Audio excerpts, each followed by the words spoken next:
ఇంట్లోనే ఈజీగా మస్కా బన్ ఎలా ప్రిపేర్ చేసుకోవాలో చూపించేస్తా. అయితే చూసేయండి. మంచిగా మెల్ట్ అయిన బటర్ని తీసుకొని ఇప్పుడు మిల్క్ మేడ్ యాడ్ చేసుకుందాం. ఈ 2 ఇంగ్రీడియంట్స్తోనే మనం మస్కా బన్ రెడీ అయిపోతుంది. ఇప్పుడు నేను చూపిస్తున్న బ్రెడ్స్ అయితే తీసుకోండి. ఇలా మధ్యలోకి అయితే కట్ చేయండి బ్రెడ్స్ని. ఇది తింటున్నప్పుడు ఫీల్ అయితే కొంచెం మలాయ్ బన్ లాగే అనిపించింది. సో బాగుంది. ఇందాక మనం ఒక క్రీమ్ ప్రిపేర్ చేసాం కదా, ఇప్పుడు నేను చూపిస్తున్న విధంగా ఇలా బ్రెడ్కి అప్లై చేయండి మొత్తం.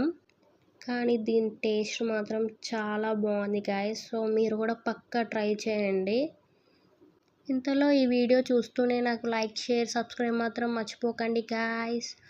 సో ఫైనల్గా ప్రిపేర్ అయిపోయింది మన మస్కా బన్. సో నార్మల్గా టేస్ట్ చేసి చూద్దాం. నార్మల్గా కూడా చాలా ఎమ్మీగా ఉంది. చాలా చాలా బాగుంది. ఇప్పుడు మనం అయితే టీతో ఎలా ఉంటుంది అని చెప్పేసి ట్రై చేద్దాం. టీ ఇష్టం లేని వాళ్ళు కూడా ఈ మస్కా బన్తో ఈజీగా తినేస్తారు. అంత బాగుంది. సో మీరు కూడా పక్కా ట్రై చేయండి. Okay, bye.